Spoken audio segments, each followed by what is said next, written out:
Hey guys, welcome back to my channel. আমার চ্যানেলে নতুন আরেকটা ভিডিওতে তোমাদের সকলকে জানাই স্বাগত। দেখো, আমার স্কিনটা কিন্তু হেভি জেল্লা দিচ্ছে।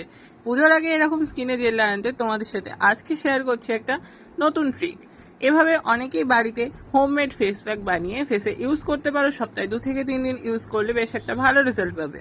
তো দেখে নাও চটপট। দেখো, ফার্স্টে আমি এখানে নিয়ে নিয়েছি ন্যাচারাল অ্যালোভেরা জেল। এটা আমি ঘরেই বানিয়ে নিয়েছি। এর মধ্যে ফার্স্টে অ্যাড করে দেবো 2 চামচ বেসন। বেসনের সাথে অ্যাড করব হলুদ গুঁড়ো আর চিনি। ব্যাস, আর কিছুই লাগবে না। এবার এটাকে ভালো করে মিক্স করতে হবে। বেশ খানিকটা সময় ধরে হাতে ভালো করে মিক্স করে নিতে হবে, যাতে এর মধ্যে কোনো লাম্পস না ভেঙে যায়। দেখো, আমার মিক্স করা কমপ্লিট। এবার মুখটাকে ভালো করে ফেস ওয়াশ দিয়ে ধুয়ে নিয়ে এসেছি। এবার এটা আমি ফেসে সরাসরি হাতে অ্যাপ্লাই করছি।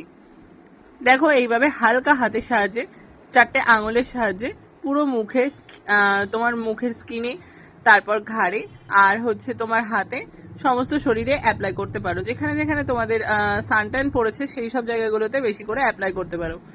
তারপর এটাকে ভালোভাবে শুকিয়ে নেবে। গাইস, তোমাদের আরেকটা কথা আমি পরিষ্কার করে বলে দিই, তোমরা যারা বাড়িতে এই হ্যাকটা ট্রাই করবে, অনেকেই অনেক ভিডিওতে দেখতে পাবে যে অনেকেই বলে যে ঘরে রান্নার যে হলুদ থাকে সেই হলুদ তোমরা কিন্তু সরাসরি স্কিনে অ্যাপ্লাই করতে পারো। কিন্তু আমি বলবো কখনোই রান্নার হলুদটা তোমরা স্কিনে অ্যাপ্লাই করবে না, কারণ রান্নার হলুদে আর্টিফিশিয়াল ফুড কালার ইউজ করা থাকে। সেটার কারণে কিন্তু তোমাদের স্কিনটা ইয়েলো একটা শেড চলে আসতে পারে। তোমরা যতই পরে ফেস ওয়াশ ইউজ করো না কেন, তোমাদের স্কিনে কিন্তু একটা ইয়েলো শেড মতন দেখা যাবে।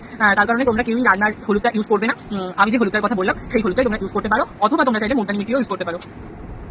তো এরকম একটা স্কিনে গ্লো আনতে এই হ্যাকটা তোমরা ট্রাই করতে পারো। অন্তত সপ্তাহে 2 থেকে 3 দিন আমার মতন তোমরা ট্রাই করতে পারো স্কিনে এরকম একটা জেল আনতে পুজোর আগে। তো এই ভিডিওটা এখানেই লাস্ট।